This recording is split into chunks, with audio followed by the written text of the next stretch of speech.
Hello and welcome to part 3 in our series of webinars about curriculum with a focus on communication and language for those children from 0 to 4. My name's Phil Minns. I'm a Senior His Majesty's Inspector in the Curriculum Unit with a role in early education, and I'm joined by my friend and colleague Kirsty. Kirsty, do you want to say hello?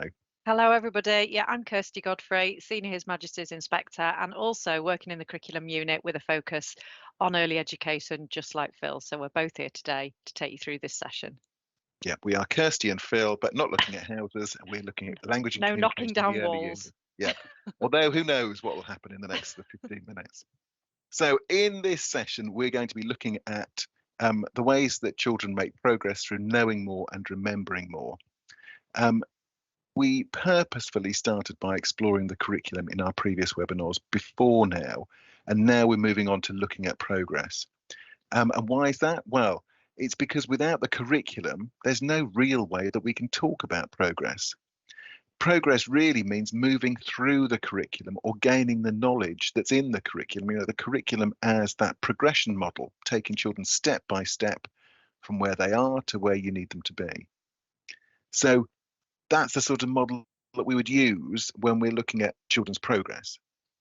Also, in this session, we're going to consider why having the right prior knowledge is so important for children to be able to learn new things and to make progress. And of course, looking at it the other way around as well. And if children are struggling to learn things and make progress, it may be because we're not really nailed down what they already know and can do. So let's start off by thinking about how children acquire knowledge. So, Phil, what's wrong then with this analogy about how we learn? Thinking of a child maybe as an empty vessel like this bucket here that we can fill with knowledge like the pebbles in that bucket. Yeah, and I think that's how we thought about learning for some time. You know, that each pebble was a piece of knowledge, and the cleverest people had more bits of knowledge in their empty vessel.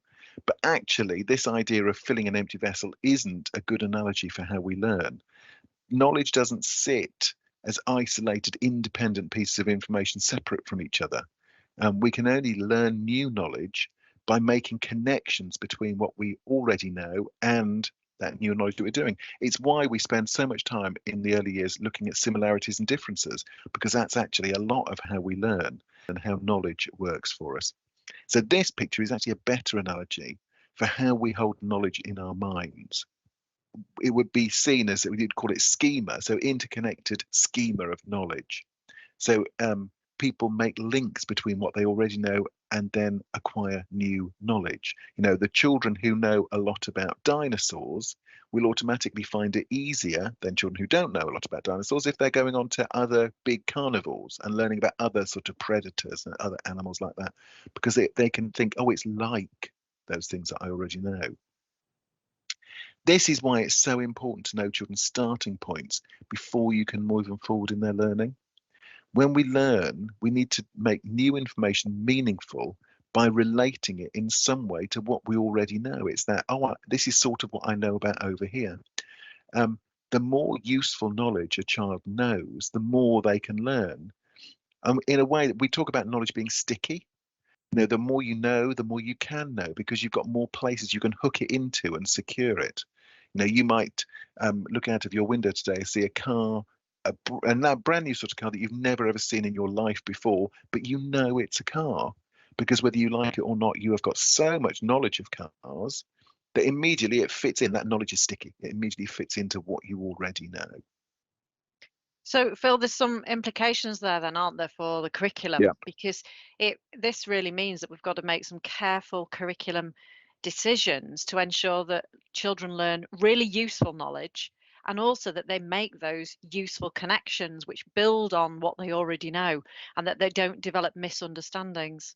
And then, of course, when the teaching happens, that needs to make sure that all of the children encounter that important knowledge that's been identified, and also that all children get enough practice so that they can really make sure that that's stored in the long-term memory and is secure.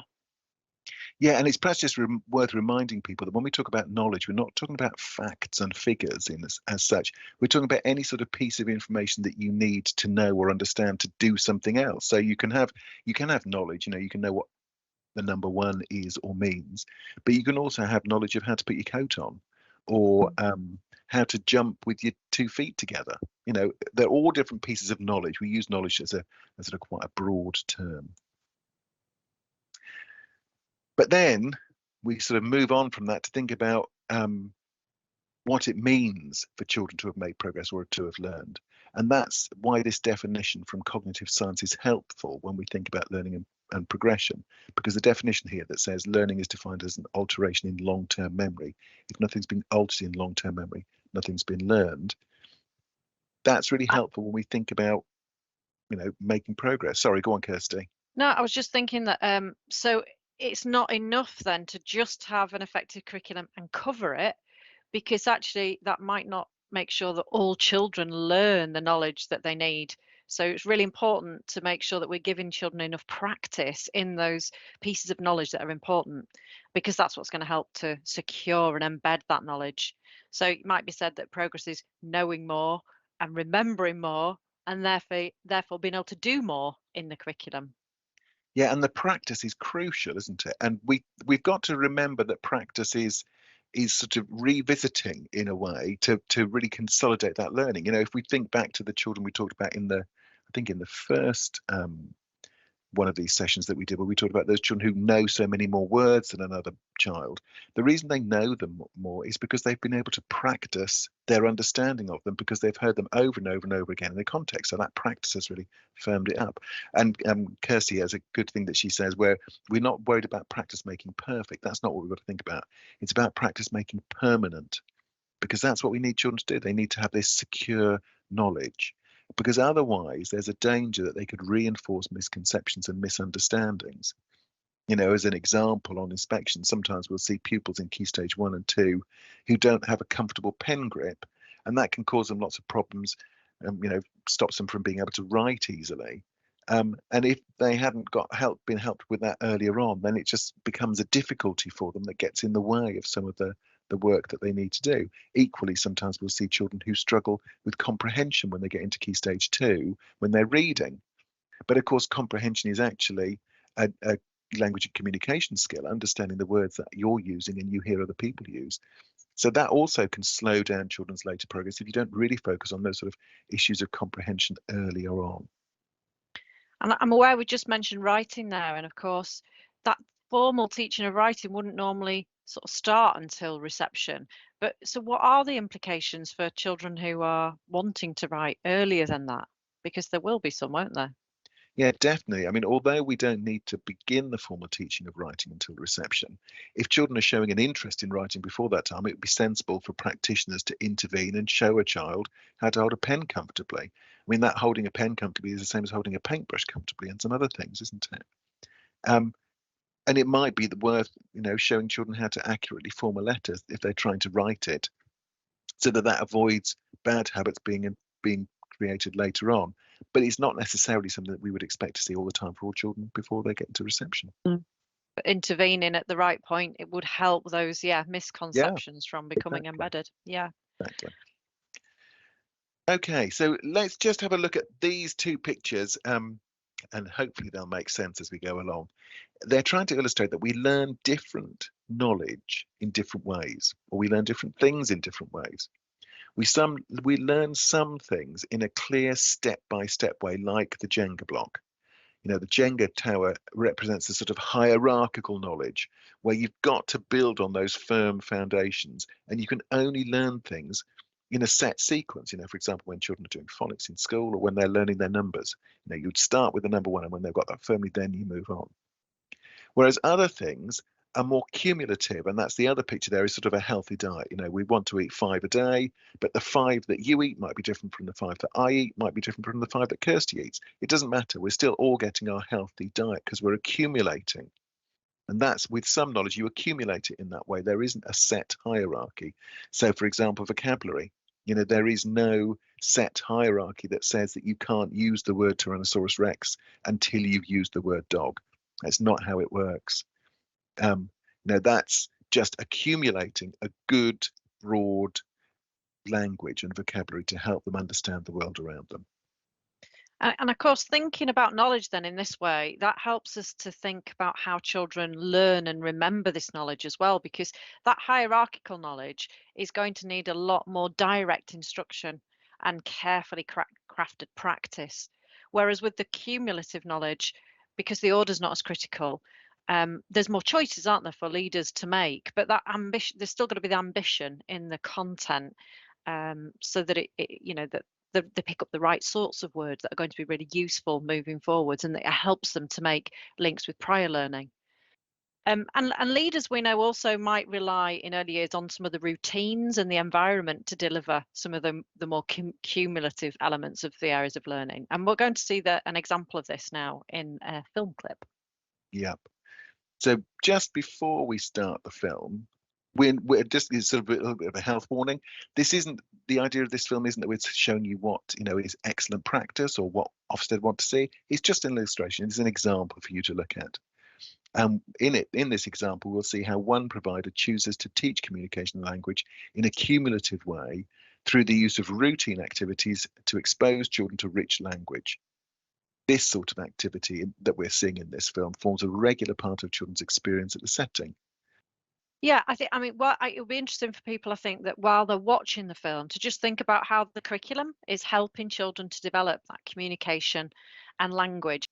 Yeah, we hope you enjoy the film, and we'll see you after you've watched it and had a think. What about the tea bag? I want. Look, a tea bag. Yes. I want a tea bag. Oh dear. Okay, but you need to put your tea bag in water so that it infuses and all the flavors get into the water, and that's what gives it the taste. So that's how we make tea. We open it. Would you like to open it? Yeah. Would you like to see what it looks like inside? So if you do that on your saucer, open it on your saucer. Yes, you may. You may open it. What's inside? I just opened hers. Have you opened yours, Max? Yes. Oh, smell this. Oh, now that that's wet, that smells even stronger. I think that's Earl Grey. Earl Grey tea. Gonna taste it.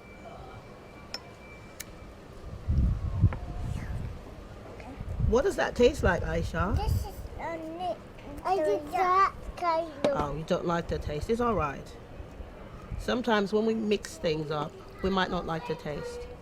So we keep trying until we get it just right. So which do you prefer? Open it up.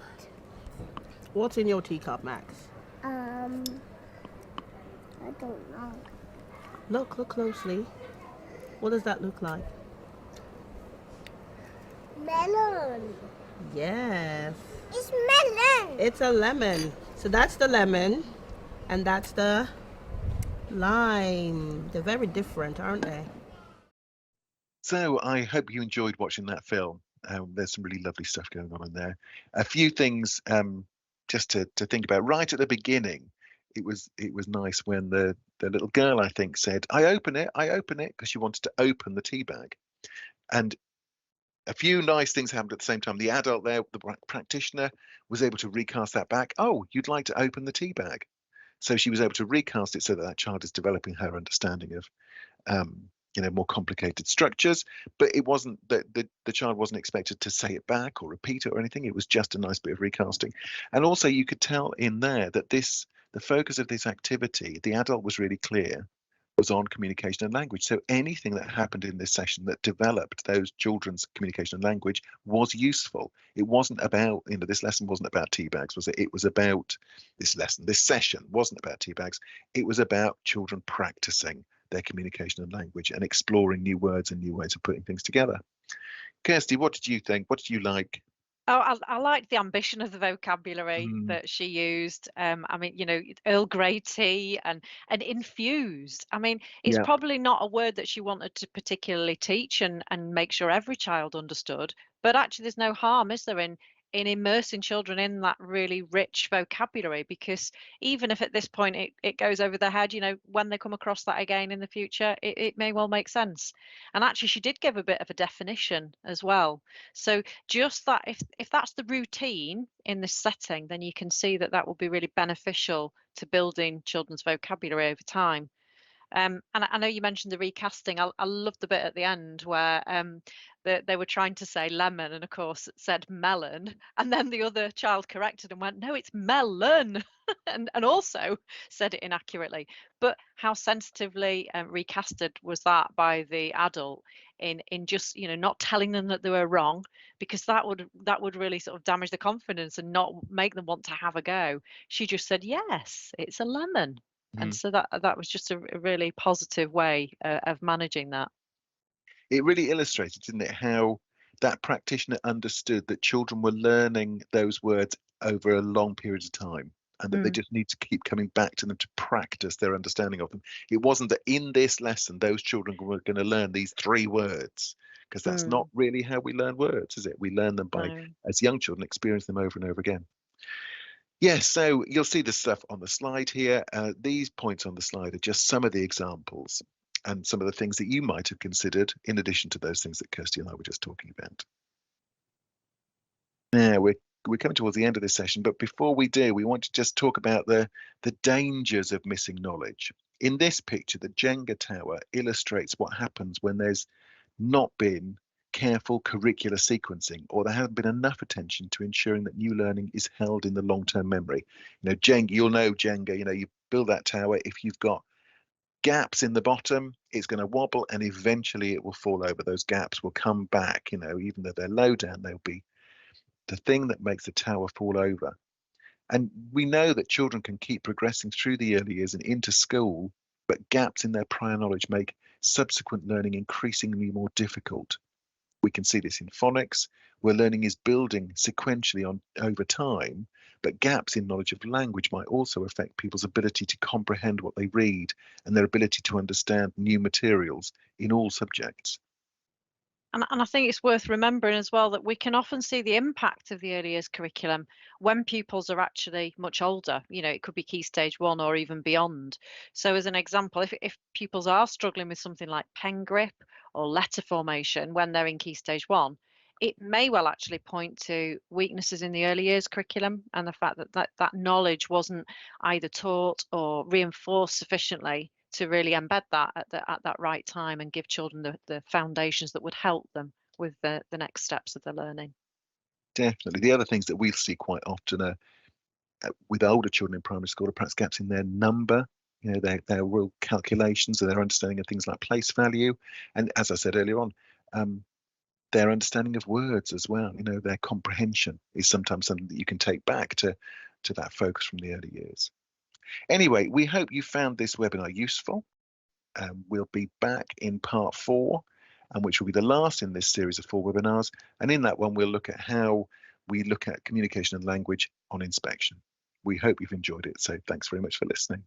Thanks, everybody. Goodbye.